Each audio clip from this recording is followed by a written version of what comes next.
what are some of the base principles and philosophies of the H1H system you want to bring out here? Right, we want to be a pro-style offense that plays fast.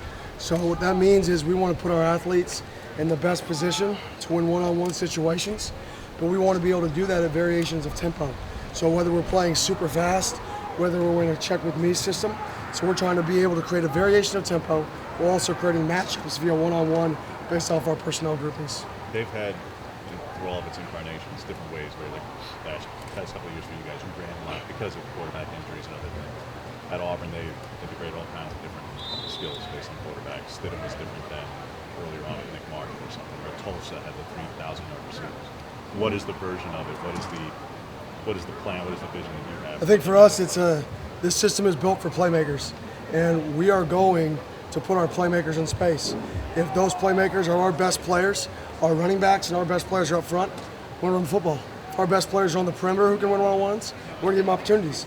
You know, in years past, we've thrown the ball for over 4,000 yards in this system. We've ran the ball for over 4,000 yards in this system. So this system is adaptable to the people we have on our team. We're going to adapt it to those players. What's the early indication of maybe where the strengths lie then? I think it's too early to say. I mean, that's only our second day in pads, so I don't want to get too carried away with, our strengths and weaknesses. Surely you know the debate from your time at Auburn that there were many who feel that you need a dual threat quarterback in this system, that it is paid for that because of the zone reads, because of things in the back. Do you feel that it needs to have a dual threat? Not at all. I mean, my prior years, two quarterbacks back to back. I think they rushed the ball for like 400 combined yards in 4 years. So then we've had years where our quarterback has rushed it for 800 yards. So like I said, we're going to be able to read players in the field based off of who's back there, whether we want to read safeties, whether we want to read linebackers, or we want to read ends, is all predicated off who's back there taking the snaps. How do you think that your offensive scheme showcases your offensive players' versatility? I think it puts people in one-on-one situations. So we get our players in one-on-one situations. At the end of the day, football is about winning your one-on-one. All we can do as coaches is create one-on-ones. And, when you get into truly scheming people up, you're obviously trying to create one-on-nones, right? The free touchdowns. But in reality is when you play good defense, it's about what team wins more one-on-ones.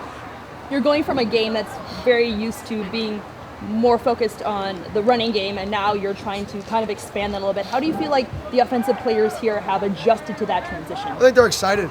I think they're excited to not get loaded boxes, and there's nothing wrong with having the mentality of running the football. There's been a lot of teams through a test of time who win a lot of games saying we're going to run the ball, and that dude at 7 yards or 6 yards off the ball is going to have to tackle me, and if you don't make the tackle, we go for 50. So there's nothing wrong with that philosophy. It's just not the philosophy I have. I want to try to put our players in the best position to win one-on-ones with guys as far away from them as possible in the run game. And if those guys get too close, we're going to have to get out of that play, try to get ourselves in a better play with better numbers, better angles, and better grass. Coach, ever since Chip Kelly's here, I've asked every offensive coordinator, why don't you mix going under center and shotgun?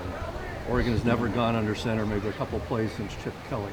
Can we see that this year? And what would be the advantage of mixing that in that other schools use? We will. We'll see that. In terms of advantage, I don't want to get too much into the advantage. I mean, everybody can say the advantage of under center. Better play action when you're under center. You're closer to the line of scrimmage for quarterback sneaks, right? Obviously, those are the common sense. Everybody in the world knows. What's a quarterback sneak? We've never seen that. those are the common sense, answers that everybody in the country goes under for. But that's just a philosophy thing.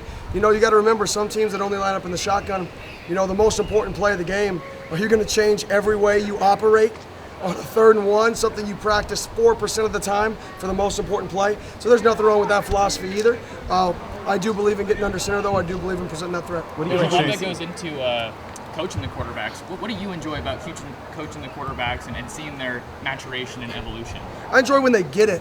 When you coach something and they fail and they're frustrated. I don't get it. This is too hard. Why are you making me change this protection based off this look? I don't get it. I've never done that before. I don't get it. Then all of a sudden they call you at night and they're like, did I get it right? And I'm like, yeah, you did. And they're just so excited about it, right? That's the maturation you want. I coach because I truly love to see guys succeed and see that look on their face when they have that success and it clicks. Because once it starts clicking, you get addicted to that success. And that's our goal as a staff, is to get our guys addicted to success, addicted to growth. Where if they fail, why did I fail? Not dang it, I failed. Why did I fail? How can I grow? What did I do wrong? Right? That's the question we're trying to strive for, is the growth. And we always want to ask, why did it work? Or why did it work, but could I have done something better? What makes you a good quarterback in your eyes? coach. What makes a good quarterback in your eyes? Somebody who makes good decisions, somebody who scores touchdowns.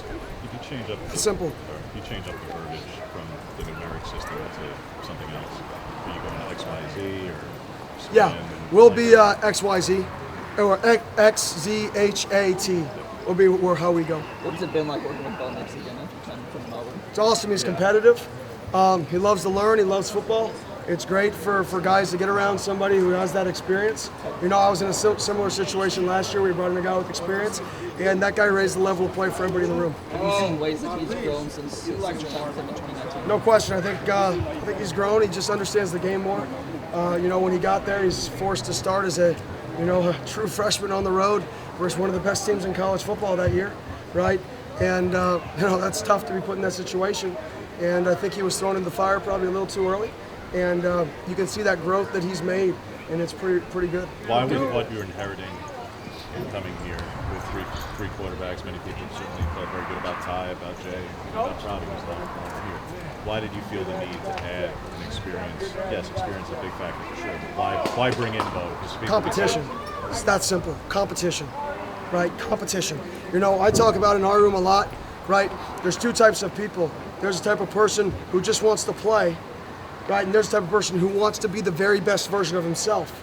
And if you're a person who just wants to play, right, you're never going to be the very best version of yourself because you may play for the wrong reasons, right? I'm looking for guys who want to grow and want to be better. And by the time they see the field, when that time is, whether it's today, whether it's tomorrow, whether it's in 4 years from now, when they see the field, they are prepared, they are ready, they are confident, and you're going to see somebody that plays confident. Speaking of competition, what have you seen out of Ty and Jay in that respect? Ty, Jay, and Bo. Yeah. All of them are in that competition. We rotate every single day who goes with the we have different groups. We really don't have ones and twos right now, but we rotate who they throw to every single day.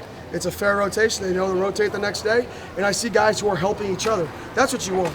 You know, I've always been a part of quarterback rooms that truly care for each other, and that's how you raise the level of play. Like I said, our goal is not who is the guy who takes the first snap. Our goal is how can we all become the best player we can possibly play. Because by the time I take the field, right, I'm going to be a better version of who I was if I didn't have that competition. I want to ask you about